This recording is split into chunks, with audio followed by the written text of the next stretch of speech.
안녕하세요. 저는 무책임하고 나태한 여자를 만나 많이 고통을 겪은 적이 있는데요. 사랑한다는 이유로 하자가 많은 사람과 결혼했던 것이 정말로 잘못이었죠. 다신 그런 실수를 반복하지 않기 위해 오늘 이렇게 제 치부와도 같은 사연을 털어놓으려 합니다. 아내를 처음 만난 것은 회사의 신입 연수 때였습니다. 함께 조를 짜서 과제를 수행하면서 회사의 창립 이념이며 제품이며 바라는 인재상 등에 대해서 교육을 함께 배워나갔어요. 아내는 많이 덜렁거리는 사람인지라 조장으로 뽑혔던 저는 많이 신경을 써야 했습니다.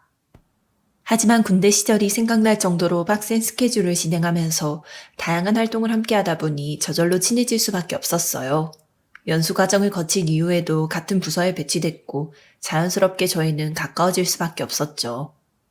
신입으로서 회사 생활을 하는 동안 여전히 덜렁거리는 모습이 귀여워 보일 정도로 당시에는 콩깍지가 단단히 씌어져 있었습니다. 자료를 챙겨주거나 함께 프레젠테이션을 준비하는 등 저희 둘은 같은 시간을 보내며 서로에 대한 애정을 키워나갔습니다. 결국 1년차가 되었을 때 저는 아내에게 고백을 했고 결혼까지도 하게 되었죠. 늘 행복할 것 같던 결혼 생활이었지만 단 하나 문제가 있다면 아이를 갖지 못하는 문제였습니다. 정확히는 아내는 아이를 갖는 일 자체에 관심이 없었어요. 미나야, 우리도 이세 생각해서 하루빨리 애 가져야 하지 않을까 생각하는데. 또 모르는 소리 하시네. 요즘 세상에 애 없는 부부들 많아. 비율로 따지고 보면야, 애 없는 부부보다는 애 많은 부부 쪽이 더 많지 않을까? 난 괜히 이른 나이에 가질 마음 없어. 설령 가진다고 해도 40 정도 됐을 때라야 좋지. 나이 많으면 애 가지기도 힘들다고 그러던데. 그러지 말고 우리도 이세 진지하게 생각해보자. 당신 늙거나 혼자 될 때 키우는 자식 있으면 함께 오손도손 지낼 수도 있고 행복하잖아. 만약에 나 없다고 생각하면 쓸쓸하지 않아? 오빠 없으면 뭐 그때 가서 생각해보면 되지. 그리고 그 나이 돼서 양육해줄 애 있는 것보다 차라리 재혼하는 게 더 빠르겠다. 너 내가 죽었는데 바로 재혼하겠다고? 아직 죽은 것도 아니잖아. 왜 과민 반응이래? 나도 너 죽으면 바로 재혼한다. 그럼 나 귀신 돼서 오빠한테 딱 달라붙어 있을 건데? 어딜 감히 재혼이야. 평생 아내 기억하면서 슬퍼해도 모지랄 판에. 내로남불 쩌네. 덜렁거리는 거랑 집착이 내 매력인 거 몰라? 오빠는 내 거야 평생. 저에 대한 독점욕이 강하던 아내. 가끔은 그게 귀찮거나 싫을 때도 있었습니다만 그런 모습에서 애정이 느껴졌던 때문에 얼마든지 견딜 수 있었어요. 하지만 결혼 생활이 2년째에 접어들자 아내는 저에 대해 무관심한 사람이 되어 있었습니다. 결혼 기념일도 까먹을 정도로 무관심한 모습에 저 역시도 실망할 수밖에 없었고요. 오늘 무슨 날인지 알아? 어머님 생신? 아, 아니다. 내가 맞춰볼게. 아버님 생신이지? 우리 결혼기념일이잖아. 1년 됐을 때는 제대로 신경 안 쓰냐고 나한테 그렇게 화를 내더니 어떻게 사람이 1년 만에 이렇게 시들해지냐? 사실 오빠도 나도 이런 거 챙기기에는 너무 오래 알고 지냈잖아. 부부끼리 언제까지 설레고 그럴 수 있겠어. 나 요즘 너한테 서운하다. 회사에서 다른 여직원들이랑 얘기하면 질투하고 그러더니 요즘에는 그러든지 말든지 방관하는 입장인 거 마음에 안 든다고. 원래 내가 무심한 편이야. 그나마 오빠한테나 관심 많이 가진 편이니까 자부심 가져도 돼. 결혼 초기에는 제 도시락이며 헤어스타일이며 패션까지 챙겨주던 아내였습니다.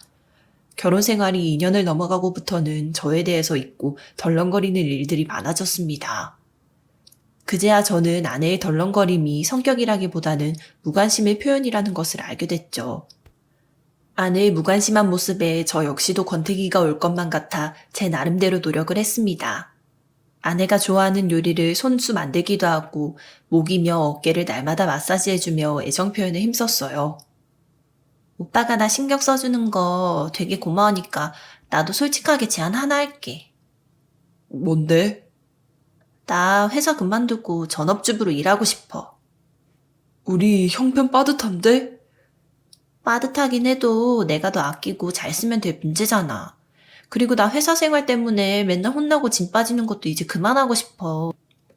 오빠가 나 전업주부로 일하게 해주면 내가 정말로 앞으로는 더더더더 잘할게. 도도도도 어떻게 잘할 건데? 설거지도 내가 하고 집안일 하여튼 나 혼자 다 할 거야. 도와달라고 말도 안 할 거고 만약 그런 말 하면 나 때려도 돼. 내가 널 어떻게 때리겠냐? 근데 괜찮겠어? 너 설거지 하다가 집안일 하면 손목 아프다면서 나한테 다 떠맡겨왔잖아.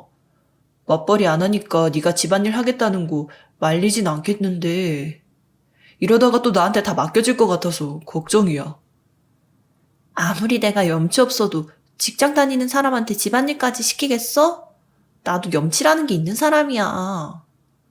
글쎄, 그리고 나 오빠가 전업주부 허락해주면 애도 가질 거야. 그 말 진짜야? 애 가지는 걸로 거짓말 하겠어? 나도 정말 잘해보고 싶어서 큰 결심한 거니까 자꾸 의심하지 마.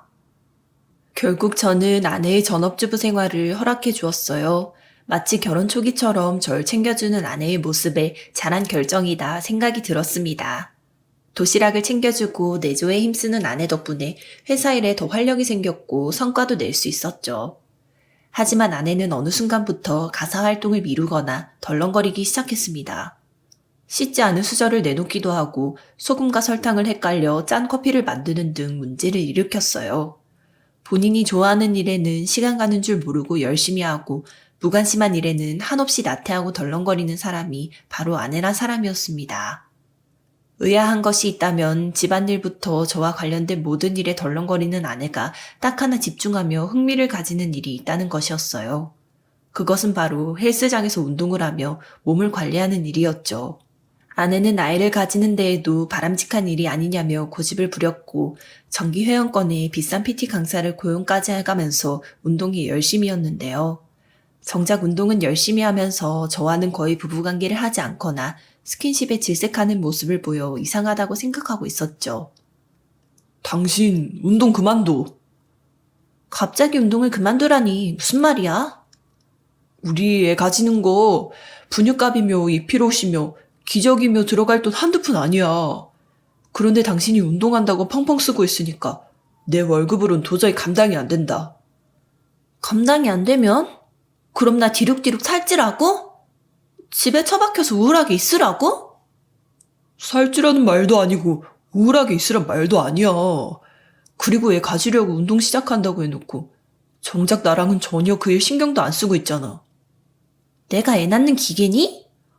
나도 운동하고 건강하면 좋을 일이잖아. 기껏 하나 취미생활 하겠다는데 왜 그렇게 잔소리야 잔소리는. 얼마 안 되는 월급 번다고 지금 사람 무시하는 거야? 무시하는 게 아니라 왜 이렇게 사람이 무논리야? 타협을 좀 하자고. 오빠 나 무시하는 거 맞아. 이래봬도 나 헬스장에 가면 남자들 침 질질 흘리면서 구경해. 어디 가서 유부녀인 거 말하면 진짜냐고 다들 놀란다고. 알아, 너 이쁜 거 알겠는데 이제 좀 적당히 하라고. 내가 너 무슨 물주도 아니고 집안일도 소홀해 운동에 정신 팔려 멋대로 하고 다니는 게 언제까지 지켜봐야 하는데? 오빠가 약속했잖아. 운동하는 거 적극 지원해주겠다고. 그럼 넌 나랑 한 약속 지켰냐? 주부라면 집안일 성실하게 할 거라며. 적어도 아침밥은 차려주겠다며. 네가 말했던 거 몇 주 나갔는데? 역시 오빠랑은 말이 안 통해. 지금 나 기분 나쁜데 그거 하나하나 따지고 들어야 해? 인생 막 살고 무시말라 치면 나도 그럴 수 있어. 나라고 좋아서 너처럼 게으르고 남편 존중할 줄 모르는 여자 데리고 사는 거 아니야. 결혼했으면 최소한 책임은 지라고. 자꾸 나한테 이래라 저래라 하지 말라고. 단순히 운동에 취미를 붙인 정도가 아니라 버럭하기까지 하는 아내의 모습. 그건 제가 여직원들과 말을 섞을 때나 보여줬던 집착이자 분노였어요. 아내의 그런 모습에 저는 뭔가 있는 게 아닌가 의심이 갈 수밖에 없었습니다. 설마 바람이라도 피는 건가 싶어 미행이라도 해야 하나 싶더군요. 하지만 굳이 미행을 할 필요도 없었습니다.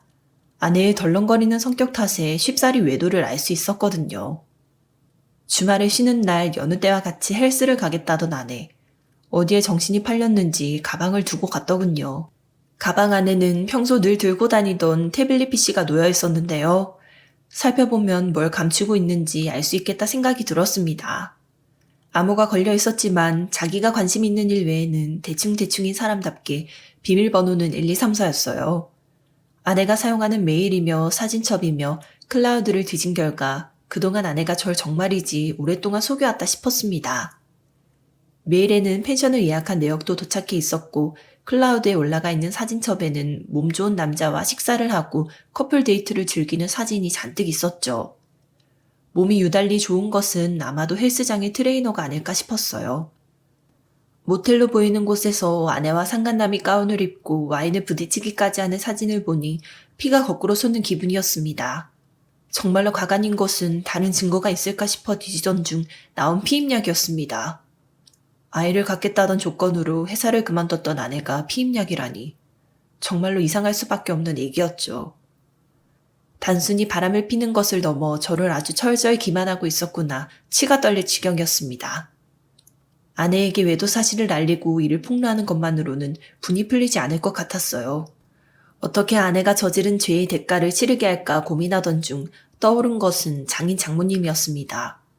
아내는 사실 엄격한 부모님 밑에서 자라 회사에 취직할 때까지 성실하게 공부만 해온 여자였어요. 말을 지니야 별개로 아내가 장인 장모를 지극히 어려워하는 것만은 사실이었죠. 그래서 장인과 장모님이 올 때마다 철저하게 형모양처를 연기하며 집안일이며 요리의 완벽한 모습을 보여주려던 아내였습니다. 저는 단순히 외도 사실을 폭로하는 게 아니라 이런 모습을 실제로 보여주는 게 최고의 복수가 아닐까 생각이 들었습니다. 사실 장인과 장모님 두 분 다 저보다 더 좋은 배경을 가진 남자에게 딸이 시집갈 수 있었다며 저를 대놓고 무시하던 분이었던지라 잘됐다 싶기도 했죠. 결국 저는 상간남과 아내가 펜션을 잡고 예약한 일정을 확인해뒀습니다. 장인 장모에게 그 불륜의 현장을 꼭 목격하게 해야 했으니까요. 저는 계획을 실행하기에 앞서 장인에게 연락을 했습니다. 장인어른, 오랜만에 연락드렸네요. 무슨 용건인지나 말하게. 난 아직 자네 인정 못하니까. 이미 결혼한 마당에 인정을 못하신다고 어쩌실까 싶지만 제가 준비한 거 보면 아마 마음이 달라지실 겁니다. 그게 무슨 말이야? 자세한 얘기를 전화로 다 드릴 수는 없는 노릇이고요. 제가 전달드리는 날짜에 오시면 아내에게 제가 얼마나 좋은 남편인지 보여드릴 수 있을 것 같아요. 무슨 일인지 제대로 얘기도 안 하고 장인을 부를 생각인가? 사돈 양반댁이 아주 아들을 제대로 키우셨어. 아내하고 만난 날 기준으로 1000일 정도 됐거든요. 그래서 서프라이즈 파티를 좀 해줄까 하고요. 펜션도 예약해놨는데 그때 오시면 됩니다. 그런 낯간지러운 일에 장인 장모가 왜 필요해? 난 관심 없으니 지지든 볶든지 자네 알아서 하게. 장인 장모님이랑도 친하게 지내고 싶어서 그런 겁니다. 오시면 맛있는 고기도 같이 먹고 오랜만에 뵙는 거니까 용돈도 좀 드릴까 해서요. 일단 얼마인지 말해보게. 장모님이랑 장인 두 분한테 각각 100만 원이면 되지 않겠습니까?